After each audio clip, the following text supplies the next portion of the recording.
Olá, meus amigos, tudo bem? Sejam muito bem-vindos a mais um encontro da nossa série de estudos sobre o céu e o inferno de Allan Kardec. Sejam muito bem-vindos ao nosso Momentos com SEAC. Hoje chegamos ao capítulo 6 da segunda parte, do livro, um capítulo que nos leva a profundas reflexões sobre justiça, o arrependimento e a misericórdia de Deus. À primeira vista, o título pode causar um certo impacto, Criminosos arrependidos. Mas Allan Kardec não reúne esses relatos para despertar curiosidade sobre pessoas que cometeram crimes. O objetivo é exatamente outro.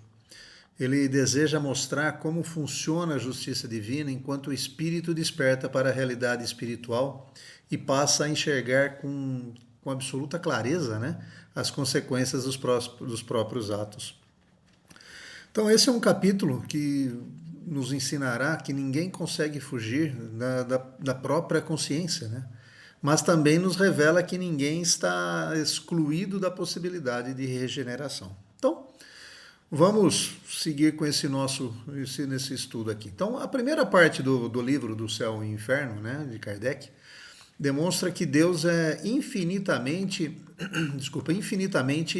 justo e infinitamente bom.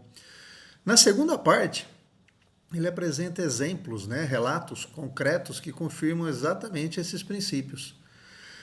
E nesse capítulo especificamente, o capítulo 6 da segunda parte do livro, nós encontraremos espíritos que praticaram crimes durante a sua existência corporal. Alguns movidos pelo orgulho, outros pela ambição, outros ainda pelo egoísmo, pela violência, os mais variados motivos. E após a desencarnação, eles já não conseguem mais esconder a verdade de si mesmo, ou seja, a consciência desperta. E é justamente esse despertar que vai marcar o início desse arrependimento. Então, qual que é o ensinamento desse capítulo? Um dos principais ensinamentos desse capítulo é que o verdadeiro julgamento ocorre dentro de nós. Ou seja, na vida material, nós podemos enganar a sociedade, nós podemos enganar o próximo, nós podemos enganar quem que a gente quiser. Nós podemos escapar da justiça, nós podemos ocultar as nossas intenções, podemos fazer as mais variadas maracutaias, vamos chamar assim.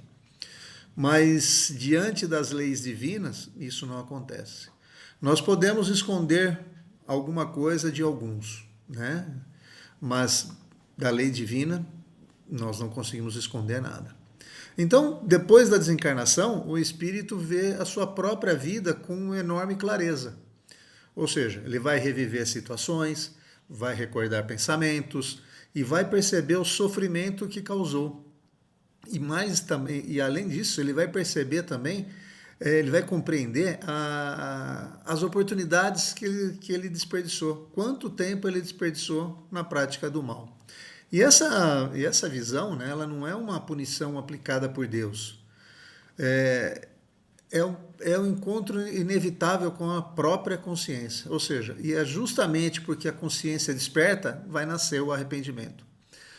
Quando nós desencarnamos, comentamos isso em outros capítulos, nós achamos que todos os nossos problemas acabaram e que tudo está perfeitamente bom. O grande detalhe é que quando nós desencarnamos, a nossa consciência assume ela tem um papel importante, mas o que nós fizemos em desacordo com as leis naturais, com as leis divinas, a nossa consciência vai pegar e vai pegar forte, Então, vamos continuando aqui e vamos entender também o que é esse arrependimento, O que o Espiritismo fala sobre esse arrependimento. E Kardec faz uma distinção muito importante, O qual que é? Arrependimento não significa apagar automaticamente os erros cometidos. A gente tem o hábito de falar, eu já me arrependi dos meus erros, então eu estou perdoado. Não. O arrependimento ele vai representar apenas o primeiro passo. O que significa isso? Que a partir do momento que eu reconheço o meu erro, a partir do momento que eu desperto para as minhas atitudes, eu desperto de uma maneira, com uma visão muito mais espiritual, a gente vai perceber que a partir dali, eu comecei a dar o primeiro passo. O segundo passo é exatamente a reparação. E por fim, a regeneração, ou como a gente ouve muito falar, a expiação, né? O que significa isso? É a mesma coisa que, imagine, dar um exemplo, dar um soco na parede. O primeiro ponto, eu vou me arrepender, porque eu vou sentir dor na mão.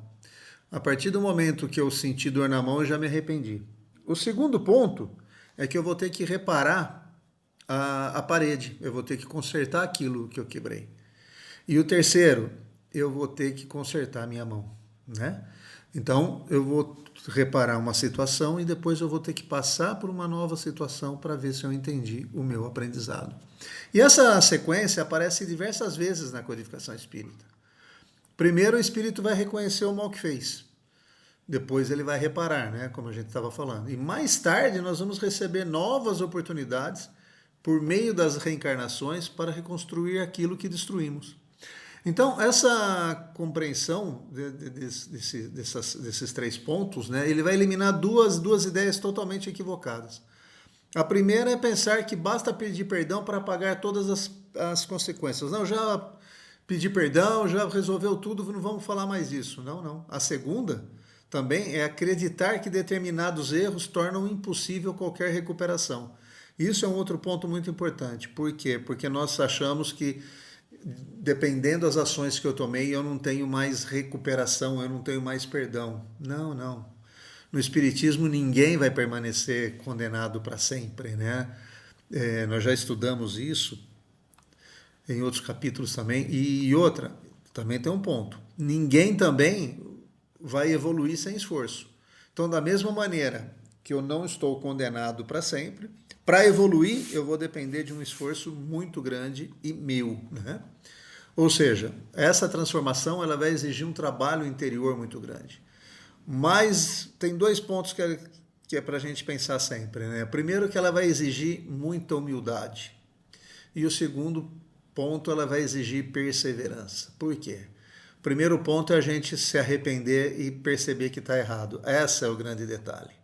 E o segundo é a gente não desistir no meio do caminho. Como a gente acha que o resultado não está vindo na velocidade que a gente quer, a gente acaba desistindo e parando de procurar o caminho. Não, não. Persevere, persevere, que esse é o objetivo. Então, vamos analisar um pouquinho, né, de maneira geral, de uma visão muito macro, os relatos apresentados por Kardec nesse capítulo.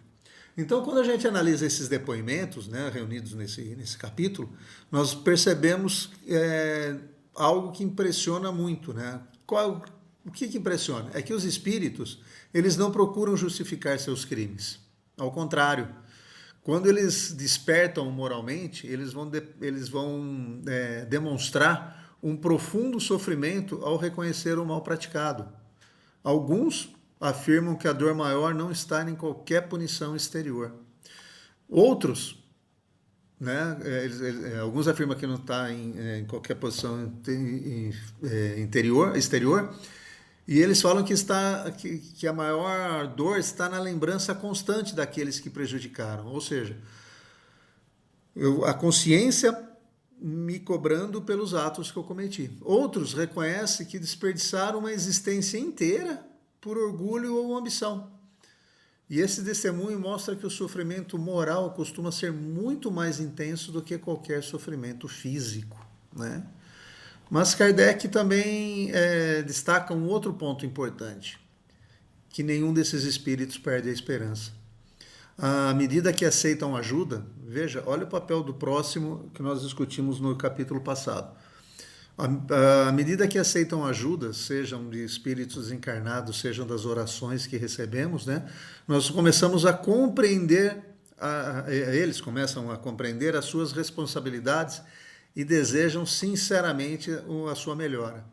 Ou seja, eles vão iniciar lentamente o caminho dessa recuperação espiritual. Tá? Então, o que ele diz tudo isso, né? Quando a gente estuda esse capítulo, é impossível a gente não lembrar das palavras de Jesus, né? Ele nunca aprovou o erro, não, jamais. Mas também nunca rejeitou aquele que desejava transformar-se. E tem uma frase que a gente precisa levar sempre em conta quando nós tivermos dúvidas, se nós temos recuperação, se nós temos perdão, se nós conseguimos nos perdoar também, né, que é um grande problema. Cristo sempre falava: nenhuma das ovelhas que meu Pai me confiou será perdida. Então significa o quê? Que todo mundo vai ser recuperado, todo mundo vai evoluir. Não evoluir não é uma escolha, tá? Nós vamos evoluir. Então, seguindo, né? Quando Cristo encontrou pessoas consideradas pecadoras pela sociedade, ele não criticou, não censurou, não fez nada. Exatamente ao contrário, ele ofereceu-lhes oportunidade de renovação. E quando nós estudamos o Espiritismo vai exatamente ampliar essa compreensão. Ele vai mostrar, o Espiritismo vai demonstrar que a justiça divina jamais separa justiça e misericórdia. Ao mesmo tempo que nós precisamos nos arrepender dos nossos atos, temos a misericórdia e a bondade do Pai que vai nos ajudar nessa jornada. Então, Deus jamais vai ignorar nossos erros. Mas também, como nós já comentamos, né, ele nunca vai desistir da nossa capacidade de melhorar. Então, essa é uma das mensagens mais consoladoras da doutrina espírita, né? Ou seja, por mais que erramos, Deus jamais vai desistir da nossa capacidade de melhoria. Então, legal, mas como que eu pego esse ensinamento e como eu posso trazer isso para o meu dia a dia, né? É sempre bom a gente tirar os ensinamentos do livro, tirar o amor do livro e trazer para os nossos, tirar Jesus dos livros e trazer para o nosso dia a dia. Então, quando a gente lê esse capítulo, a gente pode pensar assim, tá, mas eu nunca cometi um grande crime. E o ensinamento de Kardec, ele vai um pouco além das aparências. O que significa isso? Significa que todos nós carregamos pequenas imperfeições. Orgulho, vaidade, intolerância, impaciência, egoísmo, né? E por aí, tantos outros que a gente quiser nomear. E esses ensinamentos, quando os alimentamos continuamente, também produzem sofrimento. Por isso esse capítulo não fala apenas de criminosos, ele fala de todos nós. Ele fala exatamente isso, quanto a gente vai contra a lei natural, ou seja, quanto que nós praticamos contra as leis divinas. E outro ponto também que é muito interessante é que cada dia representa uma nova oportunidade de corrigir um defeito, de pedir perdão, de reparar uma ofensa, de reconciliar-nos com alguém. Então, quanto mais cedo iniciarmos essa nossa transformação, mais leve será a nossa caminhada espiritual. Então, seguindo, né, concluindo, já indo para a parte final desse nosso estudo, o capítulo 6 nos ensina que a pior prisão não é aquela construída por muros. Ela é construída pela nossa consciência, né? Que quando sabemos que poderíamos ter amado mais e ferido menos, né? Então, quando a gente percebe o tempo que nós perdemos no caminho errado. Ao mesmo tempo, né, esse capítulo nos mostra que a chave dessa prisão também está dentro de nós e se chama arrependimento sincero. Então nós precisamos sempre nos arrepender. A partir dele, como nós já comentamos, nasce a vontade de reparar e, por último, vem o trabalho no bem. E assim o espírito vai encontrar pouco a pouco a paz perdida. E é o que Deus espera da gente, né? Deus espera que nós nos encontramos essa paz. E para encontrar essa paz, na verdade, quando a gente fala de paz perdida, a gente pode